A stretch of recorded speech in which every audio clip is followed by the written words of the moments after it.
கிறிஸ்துவுக்குள் அன்பான கர்த்தருடைய பிள்ளைகளை, இன்றைய வேத வசனமும் ஜெபமும் நீதிமொழிகளின் புஸ்தகம் 18ஆம் அதிகாரம் 18ஆம் வசனம். சீட்டு போடுதல் விரோதங்களை ஒழித்து பலவான்கள் நடுவே சிக்க அறுக்கும். என் அன்பு கர்த்தருடைய பிள்ளைகளே, வேதம் நமக்கு அருமையான ஒரு ஆலோசனை கொடுக்கிறது. சில நேரங்களிலே நாம் எதை சூஸ் பண்ணலாம், எப்படி நடக்கலாம் என்று சொன்ன பொழுது நம்மிடத்தில் 2-3 காரியங்கள் நம் முன்பாக இருக்கும்போது எதை செய்யலாம் என்று யோசிக்கும் போது வேத புஸ்தகம் சொல்லுகிறது, சீட்டு போட்டு பார்க்கலாம். தேவனுடைய பிள்ளைகளே, அப்போ அது பிரச்சனைக்கு உள்ள அந்த விஷயத்தை ஒன்றில்லாமக்கிடும். ஒரு விசேஷமாய் தேவனுடைய பிள்ளைகளே, பலவான்கள் இருக்கிறார்கள், சண்டையில் இருக்கிறாங்க, 2 பேரும் ஒன்று போல ஜெயிச்சிருக்கிறாங்க. அப்போ அவங்களுக்கு பதவி கொடுக்க வேண்டும், இல்லைன்னா காரியத்தை சொல்ல வேண்டும் என்று சொன்னால் சீட்டு போடுதல் என்று சொல்லப்பட்டிருக்கிறது. தேவனுடைய பிள்ளைகள் அதை பார்க்கலாம். நீங்கள் வேதத்தில் நிறைய இடத்துல சீட்டு போட்டு பார்த்தாங்க.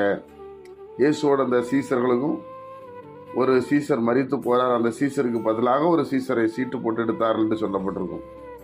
இன்னும் நிறைய காரியங்களை நம்ம பார்க்க முடிகிறது. யோசுவா சீட்டு போட்டு தேசத்தை பங்கிட்டான் என்று சொல்லப்பட்டிருக்கும்.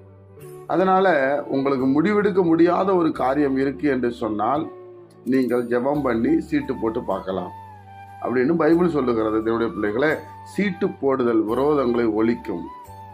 அப்போ நீதா என்று சொல்லி அவர்கள் மனதை கஷ்டப்படுத்தாதபடி பொதுவான ஒரு காரியத்தை செய்வோம் என்று சொல்லி அதை ஆண்டோடத்தில் விட்டு விடுவதுதான் இங்கே சொல்லப்பட்டிருக்கிறது. தேவனுடைய பிள்ளைகள் அதனால் அந்த வேத புஸ்தகத்தில் நம்ம நடக்கும் போது சில காரியங்களை முடிவெடுக்க முடியல, கர்த்தருடைய சத்தம் கேட்கல, கர்த்தருடைய வார்த்தை எனக்கு வரலை, நான் என்ன செய்யறதுன்னு தெரியல, ஆனால் ஏதோ ஒன்று நான் சூஸ் பண்ணி ஆகணும், என்ன செய்ய வேண்டும் என்று சொல்லி நீங்கள் யோசித்தால் நீங்கள் சீட்டு போட்டு பார்க்கலாம், எழுதி போட்டு நீங்கள் பார்க்கலாம். அப்படி பைபிள் அனுமதிக்கிறது. அதனால தேவனுடைய பிள்ளைகள் அதை நீங்கள் உற்சாகமாய் செய்து தேவனை மகிமைப்படுத்துங்கள். கர்த்தர் நல்லவர். ஜெபிப்போமா. பிதாவே, உம்முடைய குமாரன் இயேசு கிறிஸ்துவின் நாமத்தில் வருகிறோம். ஆண்டவரே, நாங்கள் எப்படியெல்லாம் இருக்க வேண்டும் என்பதை குழப்பத்தின் மத்தியிலே எங்களுக்கு என்ன செய்ய வேண்டும் என்று சொல்லும் போது, ஆண்டவரை தேர்ந்தெடுக்க முடியாத நிலையில இருக்கும்போது இந்த சீட்டு போடுற காரியத்தை நீர் பேசி இருக்கிறேன்.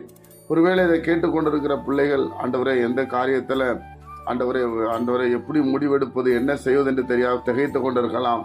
கர்த்தராகிய இயேசு கிறிஸ்து நாமத்தினாலே அவர்களுக்கு ஆலோசனை கொடுத்து நீ நடத்தும்படி நாங்கள் ஜெபிக்கிறோம்.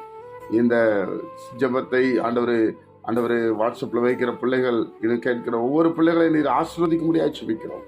கர்த்தராகிய இயேசு மூலம் ஜெபிக்கிற நல்ல பிதாவே, ஆமென்.